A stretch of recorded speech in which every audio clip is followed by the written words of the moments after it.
Have you ever seen a truly fantastic film and subsequently tried to talk about it with friends or family or whatever, only to find that nobody has even heard of the damn thing? What the hell is wrong with you?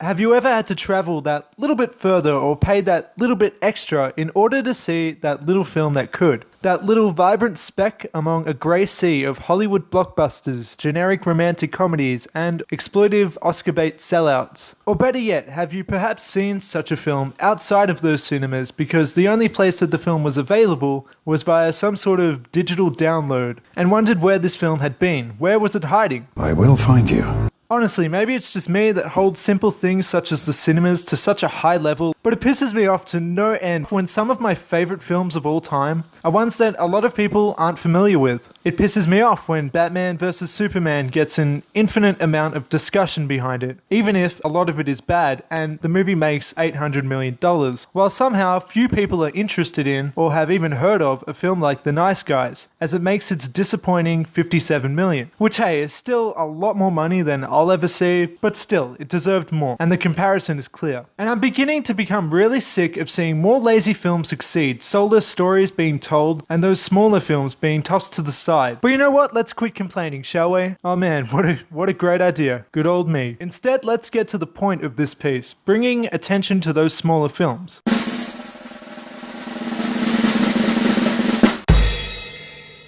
Let me start off by talking about kind of an odd one in terms of traditional movies. Locke is unique in the way that it's all shot presumably in real time, and the entire movie is basically a 2-hour car ride with Tom Hardy as he speaks to people on the phone. If you've seen films like Buried or 127 Hours, it's sort of like that, in that the character is all by himself for the entire film. However, in Locke, he isn't in a life-threatening situation, not in the slightest. It's not a car chase and he isn't about to die. This is the perfect definition of a slow-burning movie. But rather than the point of the film being the end of that fuse, the film is about the way there. There's no explosive climax, there's no breathtaking moments, and there isn't a whole lot of adrenaline. But what Locke purposefully doesn't provide in visuals or action, it does so in its writing. This film is heavily dialogue driven, and by the end, it just may have you caring. Tom Hardy does an insanely good job playing as this morally complex man who is in somewhat of a crossroads situation. Through his conversations with various people, we as an audience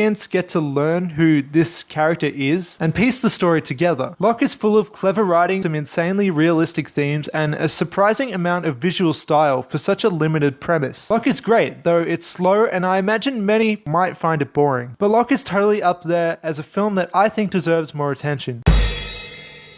Now, it's not like this movie made no money, and it's not like it's completely unknown, but ask any average moviegoer, ask your mom or dad or whoever, and I'll bet that they've never heard of this. Not only does the casual film fan not know what this movie is, but also was brought down by some, in my opinion, pretty unfair and critical reviews, along with negative online rating scores. But don't get me wrong, I think I know why. The Voices is certainly not for everyone, and I understand if you find it to be a little too silly, a little too dark, or a little too violent for your own taste. But if you do look beyond the surface, I'd argue that there's so much more to see. The film follows a man played by Ryan Reynolds as he suffers from some deep forms of mental disorders, resulting in him being extremely socially awkward, hearing voices from his household pets, as well as possessing a small serving of psychopathic tendencies. Yeah. From here, the film really just follows this disturbingly likable and friendly guy as he makes some very contradictory and sinister acts. On the surface, this film is marketed as a comedy and even begins off fairly lighthearted, but by the end of the film, you will have come to realize that this is actually quite a serious film. With its fair share of tragedy and complicated ethics, with its fantastically dark comedy and sympathetic villain, The Voices is a film that felt like it was made for me. So if you're anything like me,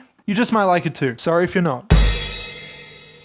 Now, Rush is by far a failure. It made its profit, and it's mostly fairly praised in regards to the critics. But it's still a film that's totally overlooked. It's safe to say that the majority of people haven't seen the film, and I think it's a shame. The film follows the lives of two real-life racers and their rivalry in the sport of Formula One. The two are very different in the way that they approach their game and profession, and the two are portrayed as highly competitive men. The beauty of the film, though, is that it's not even about the racing. It's not really about that sport. To the core, Rush is about the relationship between these two men, their hatred for each other. But ironically, along with that, their high level of respect for one another. The film managed to make a guy who doesn't give a single shit about Formula One driving care about the lives of the people who compete in it.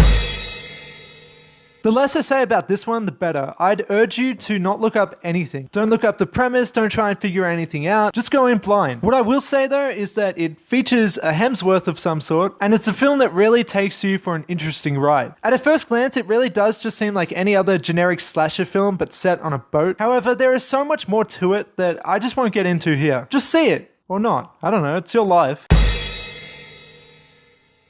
Nightcrawler is literally one of my favorite films. I remember sitting there in cinemas as I watched it for the first time, and it just blew me away. Nightcrawler stars Jake Gyllenhaal, who, by the way, I swear to God, is one of the best actors working today, as his character, Lewis Bloom, who can only be described as a deeply ambitious man who is hungry for success and obtaining it however he can, soon comes across the underbelly of an exploitive career in journalism, where he takes footage of tragic events and sells it to news channels. What makes the film so great, though, is the actions Bloom is willing to take in order to get this footage. Along with its interestingly dark story, Nightcrawler is a beautifully shot film that really outshines the generic. And Gyllenhaal's acting is another major highlight, as he does an amazing job, coming off as creepy as fuck throughout the entire film. This is another film which is morally complex and will have you questioning who to root for. Here's a movie that would be perfectly described as a modern hipster romance story. It feels a little bit like La La Land, a little bit like Before Sunset, and a lot like 500 Days of Summer. This one is cute, visually stylish, and it tells its story in a bit more of a unique way than usual. I definitely recommend it, and I'd say that it was just about exactly what it needed to be. And hopefully it was exactly what it intended to be. This one's good.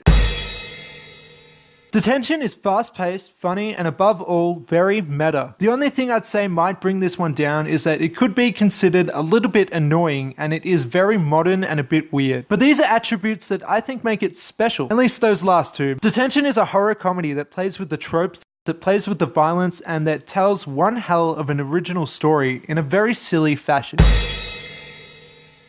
Like the film I just mentioned earlier, Comet, Life After Beth is another quirky sort of romance, sort of comedy movie. What makes this one different though is that it also has an element of horror, and an element of drama, and just about everything else that you'd probably want from a movie that is based on a girl coming back from the dead, but as a zombie, and it's a comedy. What makes this one really great though are the performances behind it all, including Aubrey Plaza playing as the titular character, and Dane DeHaan essentially playing as the protagonist. This one was not critically loved, and I can't really for the life of me figure out why, because personally I loved it, but you know, I could be wrong, I guess. Perhaps one of the least obscure picks in this list, About Time, is still a movie that I feel never got quite as much attention as it deserved. I believe that Domhnall Gleeson, that's how you say his name, I know that, is one of the best actors working today, and his and Rachel McAdams' chemistry throughout is on par with some of my favorite cinematic romantic couples of all time. About Time is just a very sweet movie that tells quite a long and interesting story based around the premise of a genetic ability possessed by the protagonist to time travel. And you know, that's where it really gets me, because I'm just a huge sucker for time travel. You know, with me, if it's got Spider-Man in it, I'm there. If it's got time travel in it, I'm there. This one has time travel. With its quick-witted dialogue, its touching moments of drama, and its time travel elements, this is a movie that personally just screams for my attention.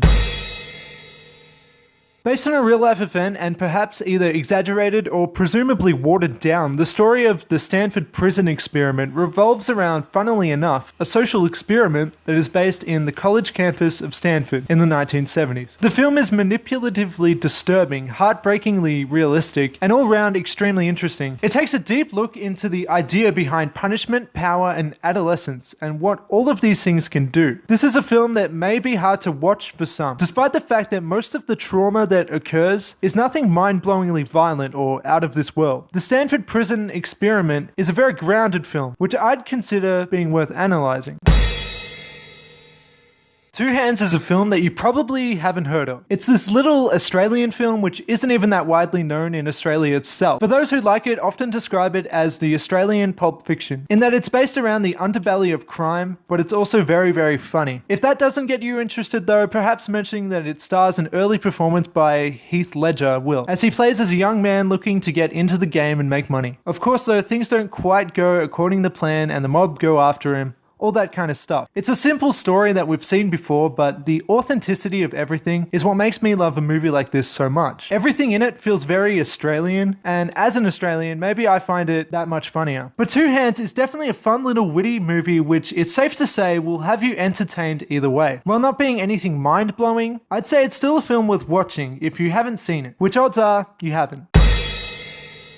So I thought I'd mention a more recent film for the last one. Swiss Army Man came out last year, and it's a film that at first glance often gets misjudged, most prominently due to the somewhat ridiculous premise, at least on the surface. That being that the main character finds a dead body played by Daniel Radcliffe, as he is about on the verge of dying while taking refuge on a small island, after being lost at sea. But this isn't just any dead body. If it were, they probably wouldn't have hired Daniel Radcliffe. The dead man has special abilities, which often proves helpful throughout the film. The body can jet across large bodies of water via flatulence. The body can spit water like a strong hose, and the body's erection can also be used as a compass.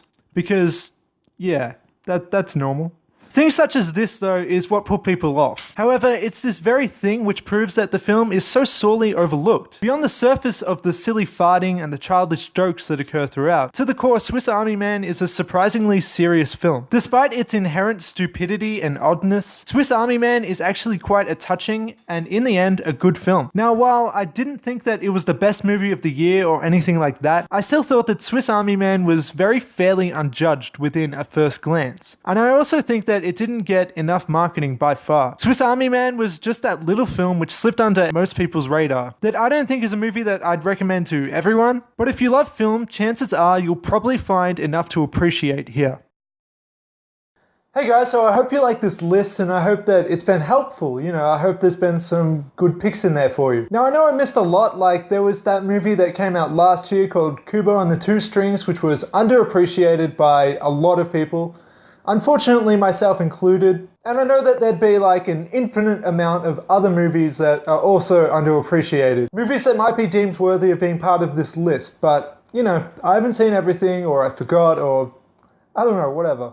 I can't name like every single movie ever. But you know what? I might even make a second video talking about more of them. Because this is a heavy topic, there's always more to talk about, and there's always more recommendations that I have and movies that I want people to see. But as of now, I've been Jack Fitzpatrick, or I still am, of the channel Let's Crash This Parade, and yeah, I hope you liked the video. If so, like, comment, share, subscribe, blah blah blah, all that stuff. And maybe get back to me in the comments on what you think are some really good, underrated, or overlooked movies.